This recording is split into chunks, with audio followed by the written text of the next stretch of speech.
Hello everyone, welcome to a brand new episode of the Long Coat Mafia Podcast, the internet's most hated Mafia-themed geek podcast. It is I, the Reverend Godfather, the show's main host and frontman. Folks, I got a couple updates for you and some potentially bad news. Let me just start with the bad news to get it over with right here and now, and that is the fact that I'm recording this Sunday morning, the 22nd of September, and last night we had a kind of a very strong storm here in the eastern West Virginia Panhandle area, and what I was hoping to do was kind of go dark for a few hours. That way the storm could pass and everything else, and that way after the storm passes, plug everything back in and hopefully record what would be a kind of a host-based episode for all of you with Big Candy regarding some of the things that we're about to talk about and so forth and so on. But by the time I got to my router, my modem for my internet, a lightning bolt or one of many of the lightning strikes that we had in the area sent a surge through my modem and decided to kill it. Therefore, right now, as I record this, I am without any form of internet at, I should say, as I laughingly call the safe house. But that being said, hopefully I'll switch up instead of releasing episodes on a early Monday morning, or I should say sometime between 12:01 Monday morning and maybe 2 o'clock Monday morning, I may be releasing these episodes, including this one, Sunday evenings, as soon as I get a chance to go to an internet hotspot, providing it's not raining, and upload the episodes, including this one, as soon as I can. So therefore, as much as I would like this episode to be a hour plus episode, it might not be, because I just want to give you some of you out there some of the updates of what's going on, what came across the desk, and hopefully we'll have a better geek related episode that is in the near future, including what's happening over the next couple of weeks. And as soon as I could get to our cable company, an office of the cable company, I will switch out the modem, tell them the storm fried it, and hopefully get a brand new internet. So, but if things change, I'll keep all of you updated in regards to that. But until then, I'll be using internet hotspots. But that's the thing. I will try not to miss an upload of a brand new episode. I will try to keep any delays to a minimum. There will be episodes, as you all know, who've been following us for quite some time. As much as I would like to name names, I think one of the people that's been following us since the beginning is Jay Leal. But for those of you who have been following since then, you all know that I have not missed a Monday upload in the 4 plus years that we've been active. I will try not to do that. Even if I have to find a way to upload an episode, I will do so by 11:59 on Eastern Standard Time. Therefore, considering it be a Monday episode. So, and at least this way, if I upload it sometime a Sunday evening, those of you living on the West Coast could still say you're getting the episode on a Sunday. So, to kind of move along, I promised you all a couple of updates in regards to like the Area 51 raid and probably some other geeky stuff that was going on. But I just want to talk about the Area 51 raid that did happen this weekend. I should say this past Friday, September the 20th, 2019. Did people show up more than I want to say, for those of you who are listening to us for the first time, we covered this topic maybe a month or so after we found out about it. And to give you all a little bit of a TLDR about it, about June this year, maybe May, June this year, there was an event posted up on Facebook by the original creator. I believe his name was Matty Roberts. And to kind of reduce the confusion of all the other Matts that have been part of our show, let me just refer to this gentleman as Mr. Roberts. He posted up an event on Facebook. Let's storm Area 51. They cannot stop us all. And according to the event, they said, well, if we run as fast as Naruto run, they cannot catch us. We could outrun the bullets. This was set up as a even Mr. Roberts has stated back in over the past couple of months that this was a joke, especially since it went viral. It was meant as a joke. No, it wasn't meant to be taken seriously. And he's done it several times in years past, and he might have gotten one or two people saying interested and or going, and just that, again, he said it was for fits and giggles. But this year, for some strange, ungodly reason, it went viral. And depending on when you looked at that event, it had about 1 million and change, maybe 1.5 million, close to 2 million. I've heard that at its peak, there were 2 million that said that they were going, and another million plus, if not another 2 million, saying that they were interested in going. So, but over the past couple of months, I think late July, early August, Facebook, for some ungodly reason, because I guess due to popularity of the event or what have you, decided to take the event down. Now, this is what I heard, that Facebook took it down. Not Mr. Roberts, not anybody else. That Facebook took this event down themselves. Whether, if you want to put on your tinfoil hat and say that the government, because they were afraid of some of the nut jobs that live in this country, coming in and doing something extremely illegal, they forced Facebook to take it down, or they told Mr. Roberts to take this down, and so therefore it was taken down. And because of all this, here's where we'll, over the past couple of times when we've talked about this event, that we said that there was kind of drama surrounding it. And from what I heard, now we're leading up until this, what happened on Friday. What happened was,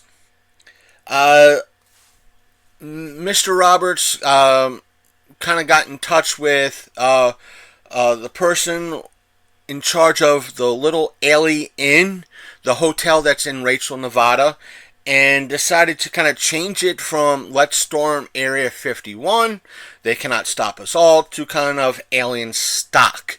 A music festival sort of thing, that a little big festival with speakers, musicians, so forth and so on. And that's still a good idea. It keeps people safe, and so, even though that there will be people probably going to Area 51 out of curiosity or what have you.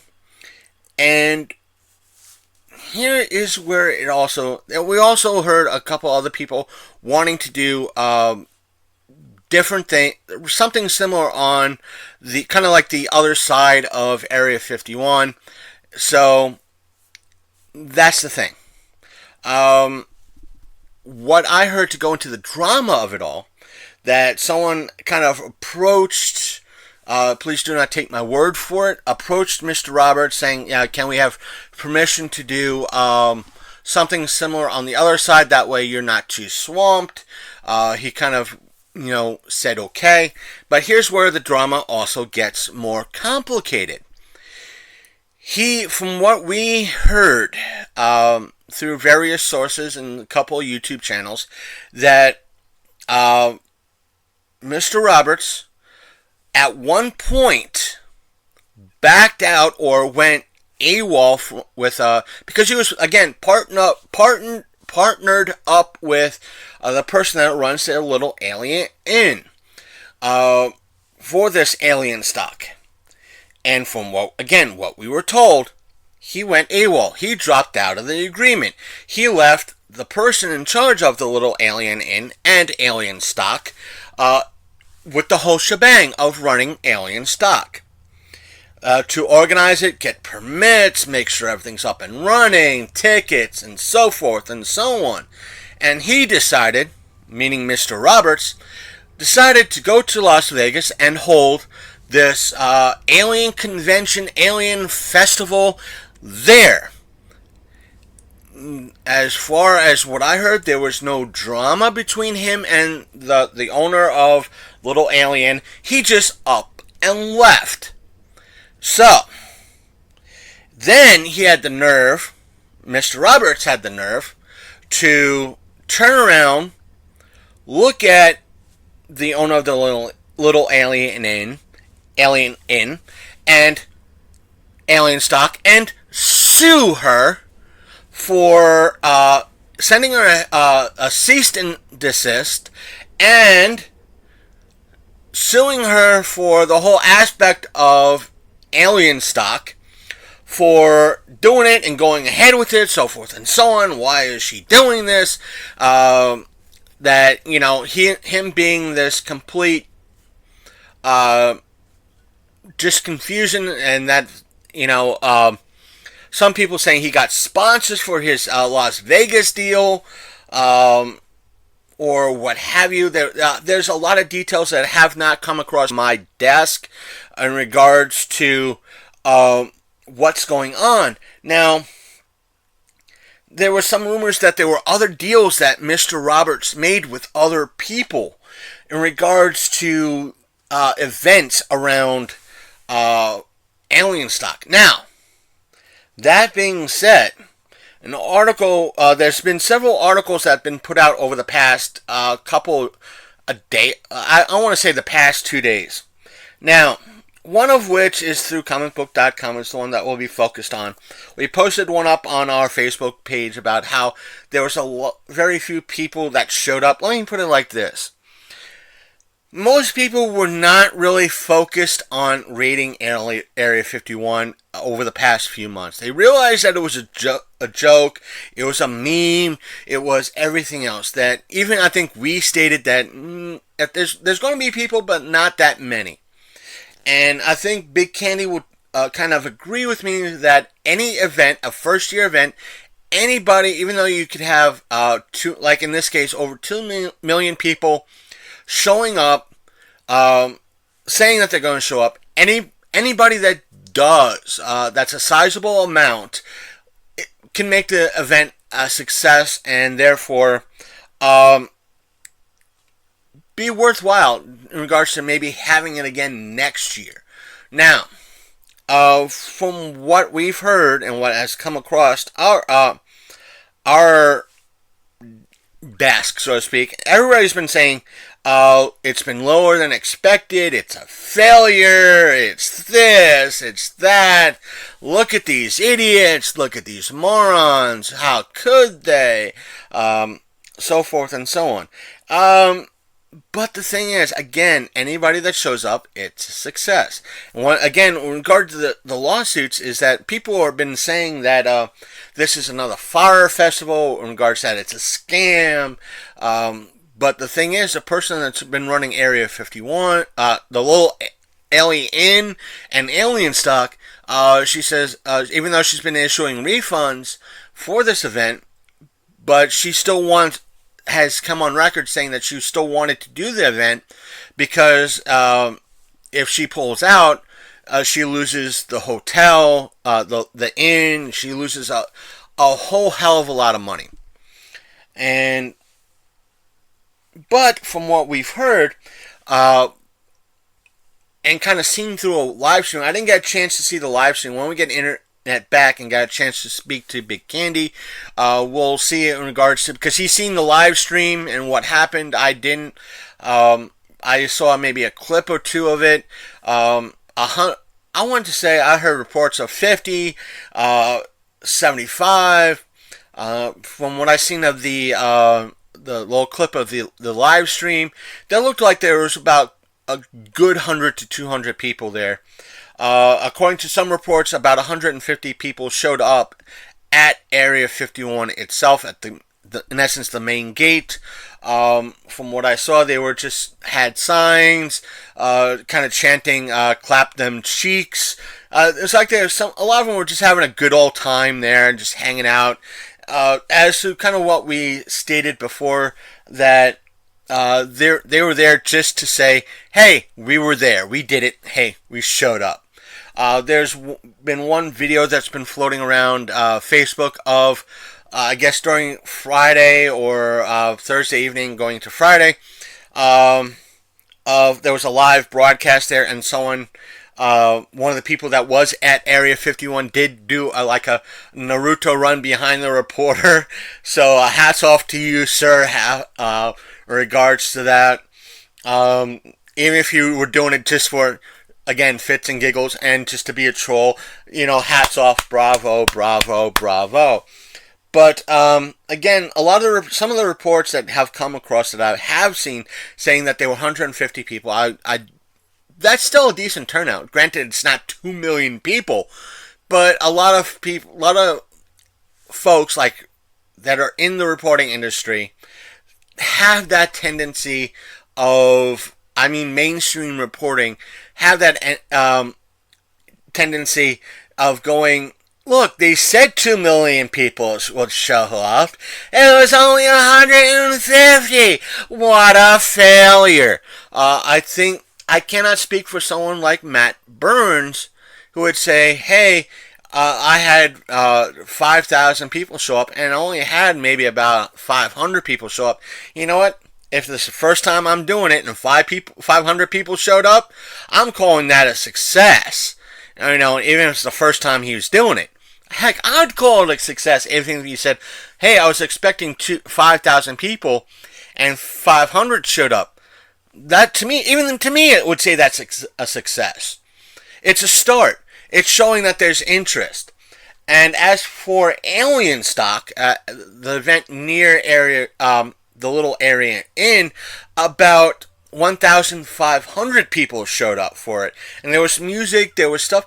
That's still, again, granted, not 2 million people, not 100,000 people, not even 1 million people, but it's a start. This was just meant to be a joke. It was a meme.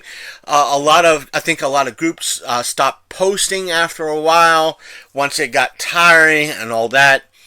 But still, this was a success.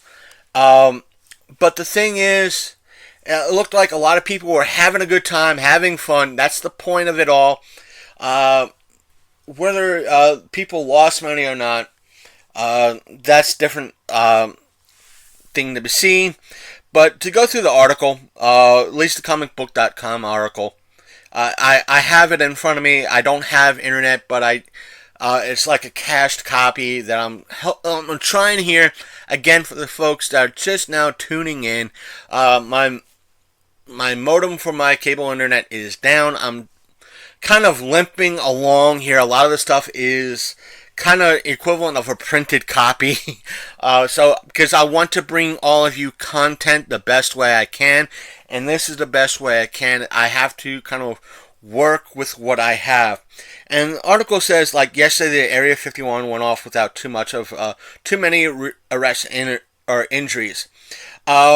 I will say this: I only heard about 2 arrests, and that was from like 2 YouTubers from Denmark or something like that actually tried to cross the gates. I take it they didn't get too far before getting arrested. They're still here in the United States waiting trial, but again, they didn't get too far. As for injuries, I didn't hear about any injuries. Or by the time my internet died last night, I didn't hear about any injuries. So I don't think, if anything, it may have been a couple of bumps and bruises, but nothing too serious. It says, unfortunately, the event organizers, the meeting seemed to be a little lighter in attendance category than they would have liked. It was wild to see the actual gathering in the desert come to fruition, but that doesn't mean millions that signed up all flooded into Nevada to see the spectacle. It goes on to say that, according to The Guardian, only 1,500 people made it to the area near Area Stock in Lincoln County, Nevada. Even more shockingly, the paper reports that an even smaller band of 150 people actually got within distance to take a selfie at Area 51's gates. Now, luring more than 1,000 people to the desert to listen to electronic music and be a part of elevated mean is kind of amazing, but it's a far cry from where everybody that many were forecasting. And it's something. Let me just say this: if I am wrong, please, especially Matt Burns, if you're listening, if I'm wrong, please correct me. Big Candy, I know you've helped organize a couple of events too. I think you said you organized a couple of events yourself. So if I'm wrong, please let me know. Leave a comment down in the Facebook pinned post comments, or that way everybody knows that how close I am to being right or wrong. Or if you're listening to the show on YouTube, please leave the comment down in the comment section to see how close I am to being right. But it's my take that if you're holding an event, you're better off going wrong or erring on the side of the larger end of things than the smaller end of things. Meaning that if I was holding an event and I saw that, hey, there's going to be, let's say, 500,000 people going to be showing up, and with another 250,000 people considering coming to my event or showing up to my event, well, I might as well go for that 750,000 number. That way, if that many people show up, I'm prepared for that. But if 200,000 people show up, I still have that buffer. I'm ready. I have things set up. You know, if it's less, it's bad. It's sad that I didn't hit that goal of maybe 750 or 500 to 750,000 people, but at least I was prepared for it. And it's a little bit less stress and hassle on my end. Now, so if I'm wrong on that, but if I err on, let's say, hey, no one's going to show up to this, so therefore I'm going to just make it so that I'll prepare for maybe 100,000 people showing up, and on the same on the fluke that 500,000 people show up or more, I'm short staff, I'm underprepared, nothing goes right, and therefore I get a bad reputation in regards to it that in essence I failed. So sometimes it's better to err on a larger scale than a lower scale. That way, if things go out without a hitch, you're more than prepared.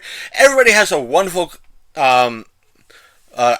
Yeah, you're probably losing money on it, but at least you're prepared. And if you hold it again next year, you eat that loss, you hold it again next year, instead of, let's say, 250, in this example, 250,000 people show up, next year it might be 300,000 or 400,000. But it's better off that you err on the large end than on the smaller end. So that's why but everybody's focusing on the negative, in the press wise, than it is on the positive, which just plain sucks. And they go on in regards to the article goes on and says other strange news. News from Alien Stock that the Nevada authorities were pursuing legal action against Facebook for their hand in causing all this this hustle and bustle and this headache, so to speak. I don't think I don't think they could really sue Facebook in regards to this, because if something goes viral on the internet, it's going to go viral no matter what. If it went viral on Reddit, then whose fault would it be? Reddit's fault? But this went viral on Facebook, and as soon as it hit 500,000 people on Facebook, it was hitting the news. The authorities are not going after the news sources or national news sources in regards to saying, hey, this post is going viral on Facebook or on the internet. Oh, golly gee, which causes more people to hit either that interested or that going. So it's not, it might have had a lot of interest, but it just takes one person to share it, then another to go viral. And all of a sudden, the news outlets are putting gas on the fire. It's not Facebook having a hand in this. It's a lot of the media also having this dual hand in this, that says that they're throwing gas on the fire, making it spread, and when it doesn't have that much damage or not many people show up, they're the first to go, hey, we didn't do anything about this, but look how many few people showed up. Look how much of a failure it is. It's stupid. It literally is. But I don't think the Nevada authorities have any say in this. Also, in regards to go back, because again, show ADD, that's a standard for this show. But a lot of folks have been pointing at Mr. Roberts, saying because he's been very shady. I remember seeing one article saying that Mr. Roberts, because he's been doing all these lawsuits, and he, like I said, he pulled away from Alien Stock, he made other deals, and pulled away from those. He's been having a lot of he's been getting a lot of bad reputation because he's been pulling away from these deals. And then suing like, hey, this ain't my fault, it's your fault for continuing this. Because, from what I've been hearing, he's been starting all this stuff, then backing away, then doing another project, and then showing the other folks for continuing it, and then, it's, like I said, there's a lot of drama and stupidity around this. And to go in regard to the legal action from the authorities, it says here in the article, the Lincoln County Sheriff, Kerry Lee, wants to hold Mr. Roberts, the original organizer, and Facebook, again, I don't think Facebook is any way responsible, but Mr. Roberts probably is responsible. Matty Roberts is responsible for this in some way, somehow, because he started Alien Stock, then dropped out, started to organize a lot of the events there and pulling out. The sheriff says that he's claiming that the community could need nearly $250,000 to cover the extra costs incurred by the flood of visitors. That number might be a little out there, but he feels it needs to be addressed. But still, he says one person got quoted saying, "Matty Roberts is the one that started this on Facebook. So our district attorney, his opinion is that Matty Roberts and Facebook stand to be partly to blame for this." Again, it's the sheriff that is being quoted here. Lee explained to Gizmodo, he already told people that this is quote unquote his event. He told some of the other event promoters that this was his event. And so, yeah, and come to find out, this is not part of the quote, but come to find out, he let the other event promoters across Nevada holding the bag after he dropped out. So, Mr. Roberts might be in for a lot of countersuits or a lot of problems coming his way. He said that he told people, quote unquote, this is his event. He told some of the other event promoters that this was his event.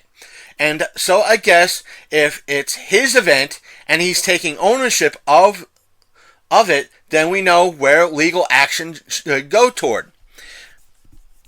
So, go toward. I'm not an attorney, but that's what Lincoln County District Attorney is saying. Someone by the name of Frank DiMaggio has partnered with Roberts to produce events, and he's not buying these legal threats. And I guess Mr. DiMaggio is saying, good luck with that Facebook. I mean, you might might as well go after the Queen of England. DiMaggio said in the same report from Gizmodo, and goes on and says, as far as going after Maddie or the promoters, so here's the deal. If you're going to be offering 200 plus emergency responders for the event, why not just cancel the event? They ordered the permit, they permitted it, now they're saying, oh, look what you made us do. And whether DiMaggio is part of the Vegas event or not, I don't know. It doesn't. I didn't see the Gizmodo article, but I will say this: what he does have is a point. If permits were issued in regards to the alien, let's go with alien stock, because that's where this is primarily kind of talking about. I should say alien stock in Rachel, Nevada. If they got permits for this event, saying we're expecting this many people, we might need this many responders and officers and emergency personnel and police officers for security,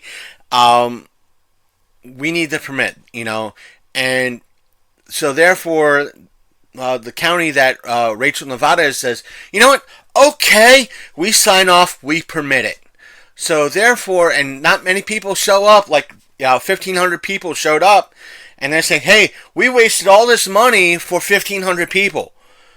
Yeah, you permitted it. You could have said, we don't have the funds for that, to cover that for 2 million plus people. Cancel it. We're not doing the permit, or it's too much for us. Y'all said yes. So I could see DiMaggio's point there. You said yes. So if this does go to court, and DiMaggio's the one that's helping with legal fees, I don't know in regards to that, but this might take some time, but I don't know if... Yeah, DiMaggio and Roberts might have some explaining to do, in a way, but I don't think they have...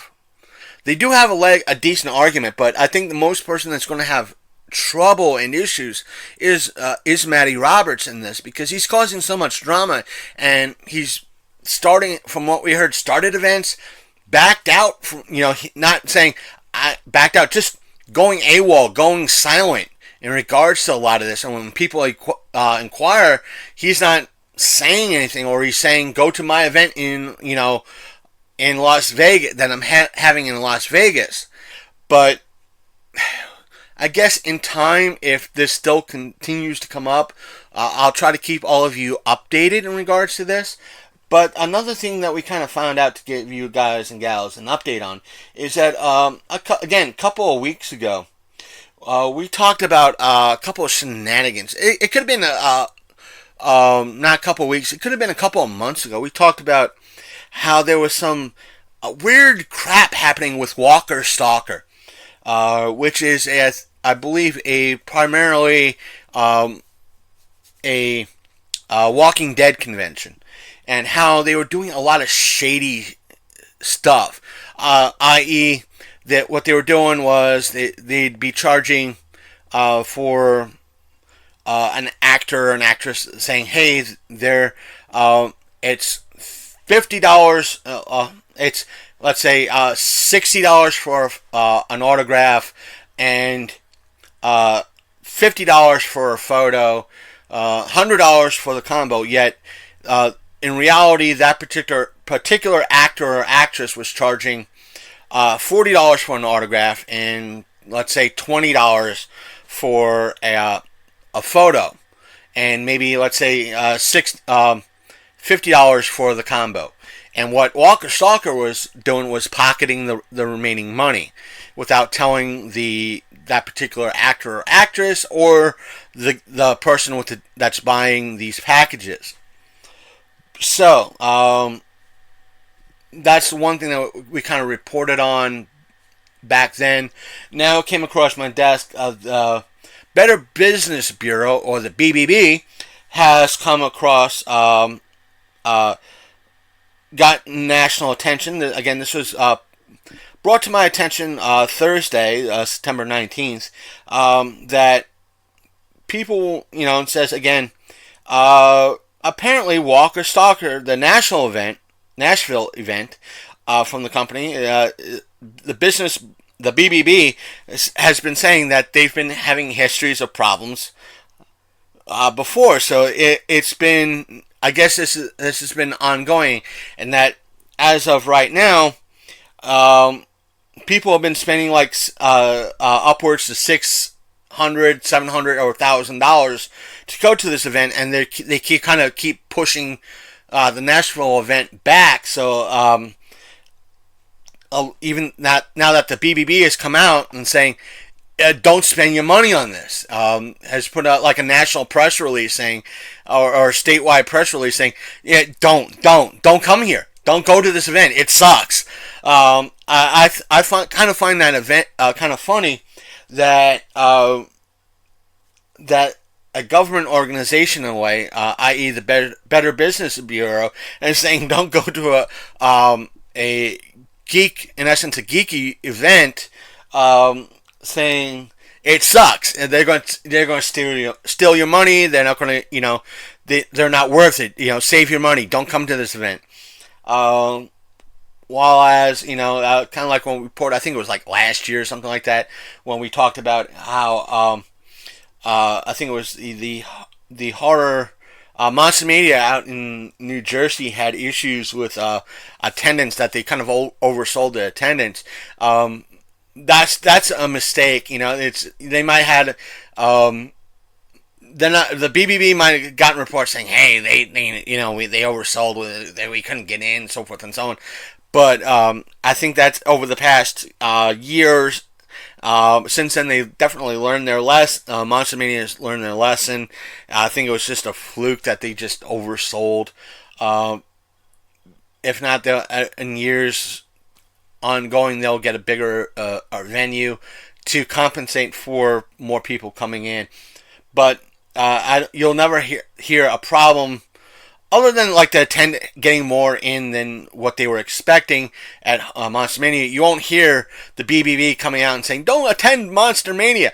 But as for going to Monster Mania, I recommend it. They're a good bunch of people. They have a lot of great guests and all that. And for the most part, you'll have a lot of folks still going to Monster Mania, and they've always had a good crowd. You won't hear a lot of negativity, if maybe few and far between. Me and Big Kenny known about Monster Mania since like at least 2000. I want to say 2008. So it being over 10 years, and I think last year was the biggest negative thing. The only negativity we heard from the venue and the event. So that's a very good record. But I think they might have had one little bit of a hiccup, like 5 years ago or 6 years ago or something like that. But that was on their end. The people who attended barely noticed anything, I don't think. But overall, nothing real negative has happened, and I think the folks that run the event are very open in regards to what goes on. But with Walker Stalker, nothing, meaning what I'm trying to say is that nothing scummy or scammy has been happening with Monster Mania. They might have had their atypical convention problems, but nothing in the ways of what Walker Stalker has been doing to people.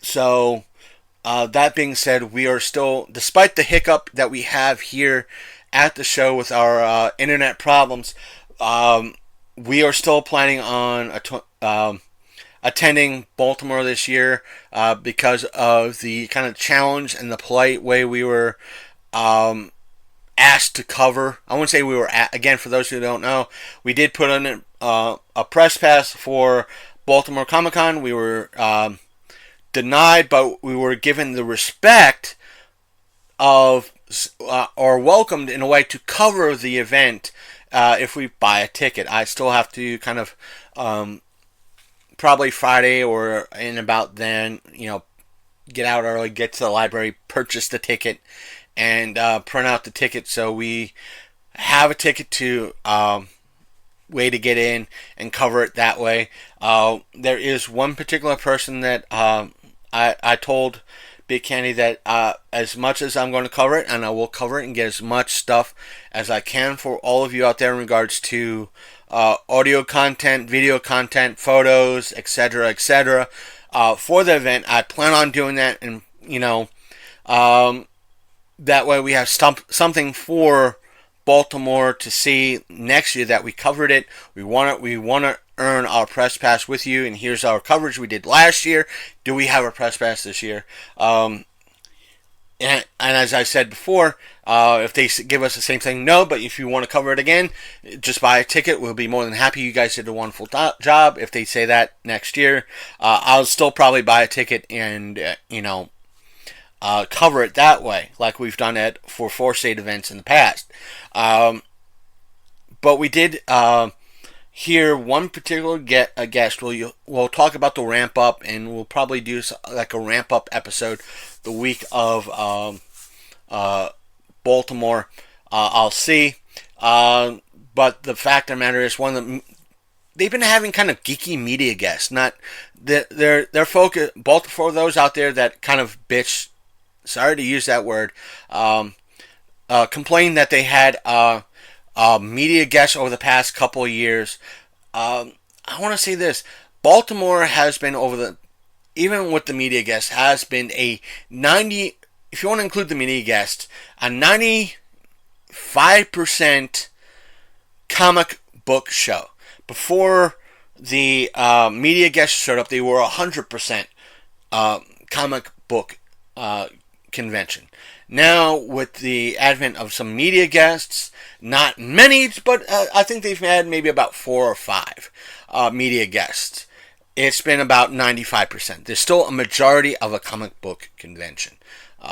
This year, they have one media person that I want to snag. I will try to. I don't think I'll be qualified to get an interview, but there's one person I will like to get an autograph from, and that her name is Tara Strong. It's a name that most of you might not be familiar with, but you know a lot of the work she's done.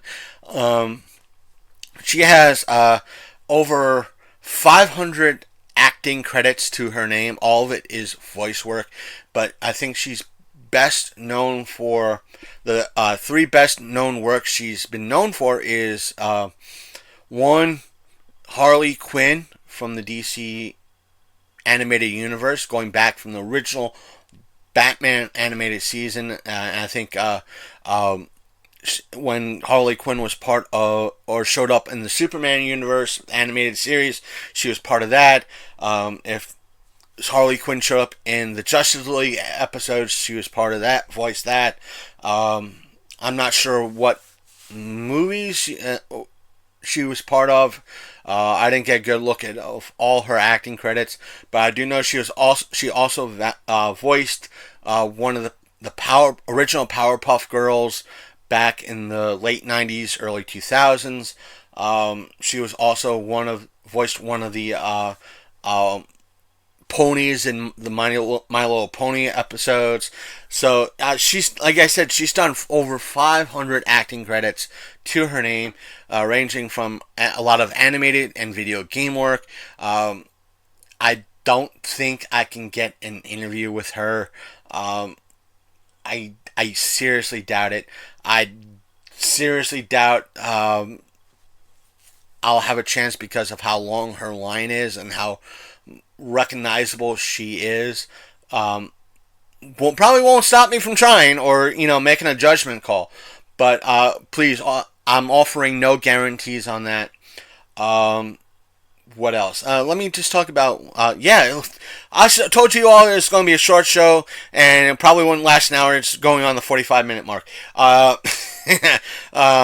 That's what happens, folks, for those of you listening for the first time. I always say in the beginning of the show, this is going to be a short show, and it turns out to be about an hour plus. One last little bit of review that I kind of want to talk about. I saw kind of, I won't say a low budget, but I think in the grand scheme of things, it might have been a low budget type of movie, or it could have been originated as a sci-fi channel original, or something that might have aired on the sci-fi channel. And I think the movie was called The Time Trap. Let me pause it and I'll get back to you. Pause. Sorry about that. I forgot. Don't have internet. Shows you how much let's call it Time Trap. It's on Netflix. I forgot again. I forgot I had internet. I was going to reach for my, one of my internet connected devices, if not switch over to my web browser on my laptop where I'm recording right now, type in IMDb and do a search, or do a search of what I watched on Netflix, and done it that way. But let me just give you a rundown, possible spoilers. Basically, a couple of folks, this teacher slash cave enthusiast is kind of exploring kind of an area. He's going to go into one cave, but sees a different cave that he never noticed before on the side of a mountain. So he goes, these other interests in mind why he's kind of exploring that area. But he goes to that cave and something odd, he sees something odd, but a couple of people he goes missing, and a couple of people that he's told that he's going to be in this area wonder where he went and didn't hear anything from this guy, their teacher, so forth and so on. So they tell a few people, we're going to be kind of wandering this area, we'll be back by dark. They go, and what happens is they go into this cave. They promptly realize that something, every time they leave the cave, something odd is. Like, they go in, they get in, two members of their party get injured, in regards to, hey, the rope broke. Somebody cut the rope. Turns out, spoilers, nobody cut the rope. The rope became bad. You heard it right, became bad.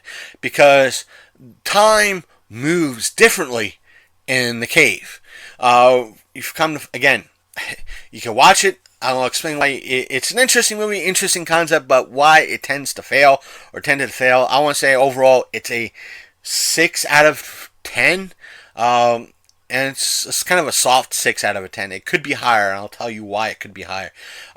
Turns out that for every second or so, or every couple of seconds, it's like a year passes, or a couple of years pass for every second that goes by.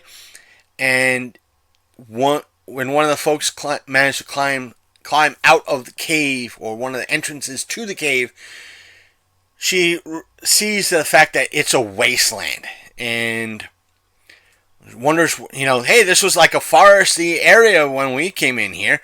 Why is there a wasteland? And she comes back, and her party says, hey, you were gone 2 seconds. No, I wasn't. And they kind of share footage saying, hey, I was gone a half hour. Here's my footage. And they went, nope, here's our footage. You said goodbye, and then all of a sudden, hey, I'm coming back. Turns out, the cave, in essence, was protecting the fountain of youth. And then hilarity kind of was ensuing inside this cave. What happens when they leave? This is where the problem comes in. There's a bunch of, not natives, but cave people in here, more or less. Cave, I don't want to say cavemen, but cave people. because they weren't natives, meaning Native Americans or like that. They were actual cave folk, if you want to call them that. I'm trying to be politically correct here. Or people that lived primarily in caves, not, again, Native Americans. These were ancient people that kind of stayed in the cave. That this cave somehow, because it has the Fountain of Youth, protects itself. And but this group is in the cave, and with all this issues with these cave folk, that somehow the cave got, because they're trying to focus on the people, this group that are in the cave that was looking for their teacher. Come to find out in the story that the one section that they were kind of based themselves at, or where the one climbed back up and found out it was no longer a forest but a barren wasteland, and came back down. It got capped over somehow, and when they finally got rescued out, and it's supposed to be into, like, not just the far future, but the far 2 years later, far future, that they get rescued. And when they get rescued and they finally wake up in the bed, that they're kind of like, or the ones that are finally waking up in like a medical bay sort of deal, the group coming and said, those that were there for a bit come up and say, "Hey, we're famous here. You won't believe why, and we're really popular, right now." And it's like one of those. This is what frustrates me with like movies like this. And there was this movie that I watched a couple of months ago that was kind of the same way. It's like they had the budget for it's a 2-hour movie, or maybe something that might be 2 hours 15 minutes long, but because of budget, or it was specifically made for like the Sci-Fi Channel, they could only do an hour and a half, and that's it. And you don't get any explanation about what happens, why they're famous. It's like you want an extra half an hour. It's like, okay, why are you famous? Why were you rescued? Who are these people? You walk away with more questions than what was given to you. Great, you're rescued. You're having a good time. You're famous now? Why? What's going on? What happened now? Were you expecting a sequel, but because it's a low-budget movie, you didn't figure out the end game and give everybody an extra half an hour?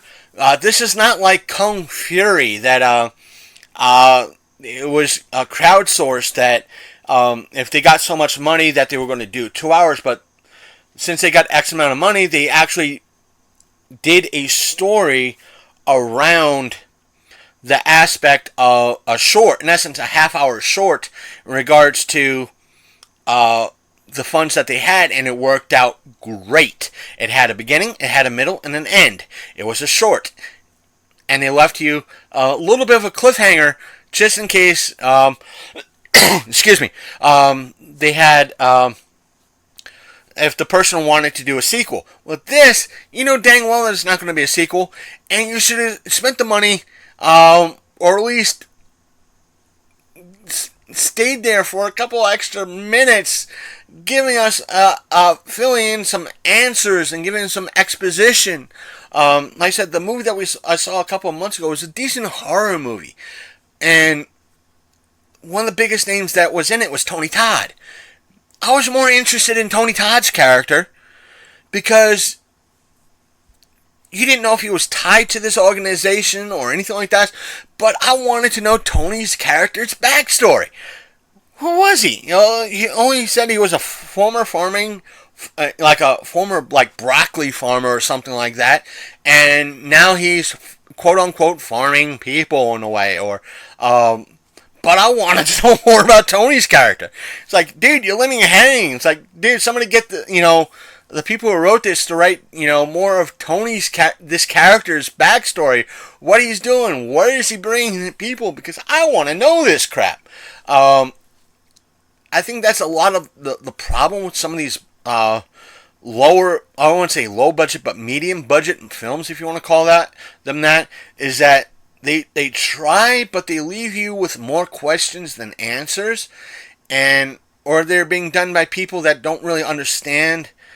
They know how to make a movie, they know how to write a movie, but they don't know exactly how to finish what they started, and or have the funds to kind of figure out what they need. Or I should say, it's like they were given X amount of money to do a movie. They did that movie, but they didn't realize what they wrote, or they didn't go over what they wrote to realize, hey, we should have an extra half an hour tacked on in the end, or 15-20 minutes tacked on the end of this to explain our ending. Yeah, they were rescued, but there's so many questions here. It's not like Cabin in the Woods where, hey, we won, but we lost. There was a lot of movies have that. I say few mainstream movies that are not reboots are doing that. They have that aspect of, okay, here's the ending. Wait, what happened? Why did it end? It should have been like another 5 minutes longer, 10 minutes longer, giving me, answering questions here. But a lot of people come to you, don't ask those questions, like, why did it end here? You could have ended, 5 minutes later, 10 minutes later, but there's a lot of films out there that are the complete opposite as well, that they go on 5, 10, 15, 20 minutes longer than they should. Best known example that people have complaints about is the first, I won't say the first Lord of the Rings, but the last Lord of the Rings movie. They said that a lot of folks like, well, if it wasn't for the 15, 20 minute ending after ending after ending, epilogue after epilogue after epilogue after epilogue. But then again, you would have most people like, okay, what happened to this person? What happened to this person? What happened to this person? But you do have examples of it going the other way, where movies just take too long. They give that exposition, but it wasn't really needed sometimes. Sometimes you need it, sometimes you don't. I think with Time Trap, it was needed, but that's just one fellow's opinion on it. With that note, we're at the hour mark. I'm kind of happy that talking about the Area 51 raid and the happenings with Walker Stalker and this little bit of a review came out to almost an hour. So I'm going to end it there. Stay tuned. Hopefully our internet comes back within the next upcoming week, and by the time everything happens, so I'll try to keep everybody informed with what happens. That being said, I'm going to pause it for 1 second, and I'll be back. Some of you out there will not notice, so. And I'm back. Time for that, again, as I stated, that closing little aspect of the show, and that, for those of you who don't know, that's me telling you about our social media and where to find us if you received the show from another person and wish to find us by yourselves. As always, all the links that I'm about to tell you are in the description down below. As for our Facebook page, because we mentioned it before, our Facebook page is facebook.com/The Lone Coat Mafia Podcast. If you wish to join in the conversation through Facebook, you can leave us a comment on the pinned post current to the episode. Meaning that when you go to a Facebook, if it's this week's episode, like you're listening to right now, it would be that uppermost pinned post, or the topmost post that refers to this particular episode. If you're listening to us sometime in the future, you could always leave us an email. I should say, you can always send us a message through Messenger, because if you're go to our Facebook page, again, facebook.com, The Lone Coat Mafia Podcast, click on that message button, and just simply leave us a message in regards to the episode you currently just listened to. Or you could leave us an email. Send us an email by sending it to longcoatmafia@gmail.com. That's right, it is longcoatmafia@gmail.com. Yep, I was right. longcoatmafia@gmail.com. Or you can send us a direct message on Instagram or Twitter. Both share the same handle, which is longcoatmafia. We try to be active, or sometimes we tend to be more active on Twitter than Facebook or Instagram.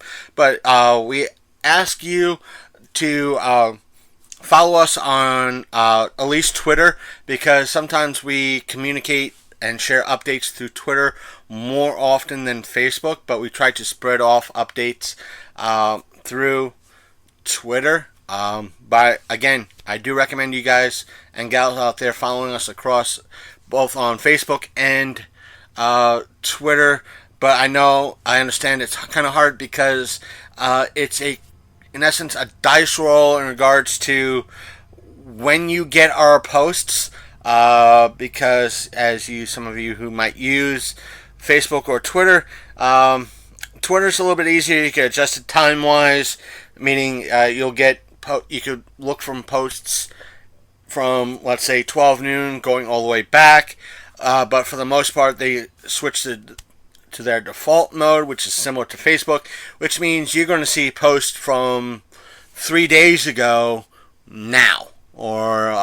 But I think with Twitter, it's more like something from maybe about 5 hours ago or 10 hours ago now than you will something posted now.